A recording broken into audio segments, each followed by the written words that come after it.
নমস্কাৰ স্বাগতম জনাইছোঁ মই আজি উপস্থিত আছোঁ যি টেঙাপানী পাৰঘাট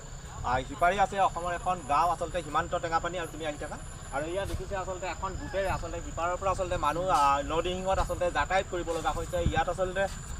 যথেষ্ট কৃষিজাতৰ সামগ্ৰী যি আচলতে টেঙাপানী গাঁৱত যথেষ্ট কৃষিজাতৰ সামগ্ৰীয়ে উভৈনদী এখন গাঁও অসমৰে এখন গাঁও তিনিচুকীয়া জিলাৰ শদিয়া সমষ্টিৰ অন্তৰ্গত যি আচলতে সীমান্ত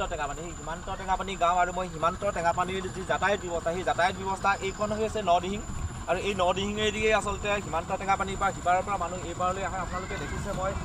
কিছু ওচৰলৈ যাবলৈ চেষ্টা কৰিছোঁ মই আপোনালোক আচলতে এনেদৰেই আচলতে নাৱেৰে যাত্ৰা কৰিব লগা হৈছে মই এই দৃশ্য আপোনালোকক দেখাই আছোঁ আৰু এয়া হৈছে যি আচলতে জিৰাকমুখ থেপাবাৰী অঞ্চলৰ যি থেপাবাৰী যি সীমান্ত টেঙাপানী পাৰঘাট আকাশী গাঁও পঞ্চায়তৰ অধীনৰ এই অঞ্চলটো মানুহে এইদৰে আচলতে যাতায়াত কৰে মই এই দৃশ্য আপোনালোকক দেখাইছোঁ চব এনেদৰেই যাতায়াত কৰিব লগা হৈছে খুব এক কষ্টকৰ যাতায়াত আৰু যিটো অঞ্চলত সীমান্ত টেঙাপানী অঞ্চলত যথেষ্ট কৃষিজাতৰ সামগ্ৰী আচলতে উৎপাদন হয় তেনে এক অঞ্চলৰ কিছু দৃশ্য মই আপোনালোকক দেখাবলৈ চেষ্টা কৰিছোঁ আৰু আচলতে যিসকল যাত্ৰী আহিছে মই যাত্ৰীসকলৰ পৰা কিছু কথা জানিবলৈ চেষ্টা কৰিম আচলতে তেওঁলোকে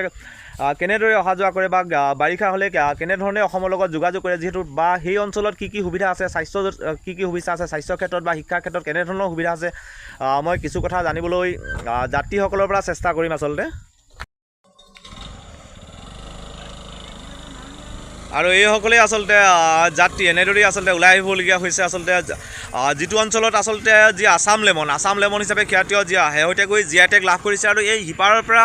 আচলতে যথেষ্ট কষ্টৰে আচলতে সকলো কৃষিজাতৰ সামগ্ৰী তেওঁলোকে উলিয়াই আনিব লগা হয় আৰু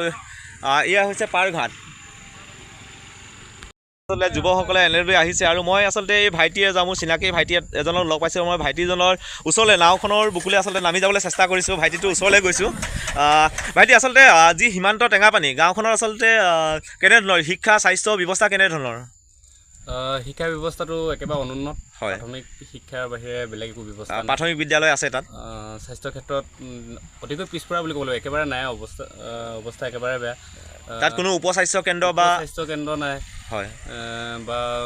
বেলেগ ওচৰত হ'লেও তাৰমানে স্বাস্থ্য কেন্দ্ৰ নাই যাবলৈ অসুবিধা হয় তাৰ পৰা আচলতে মানুহখিনি যদি স্বাস্থ্য ক্ষেত্ৰত যদি গৰ্ভৱতী মহিলাগৰাকী যদি আনিব লগা হয় এইফালেদি আনিবলগীয়া হয় দলং পাৰ হৈ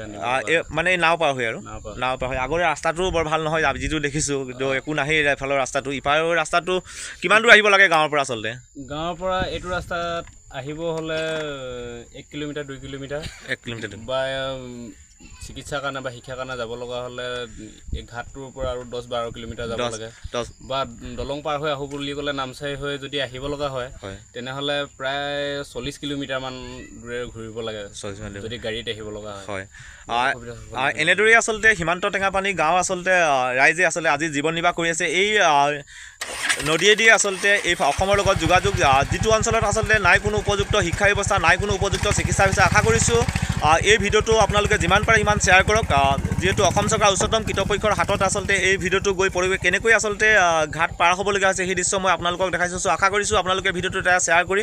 অসম চৰকাৰ উচ্চতম কৰ্তৃপক্ষৰ হাতত ভিডিঅ'টো পৰালৈকে সহায় কৰিবলৈ আশা কৰিছোঁ ধন্যবাদ জয় অসম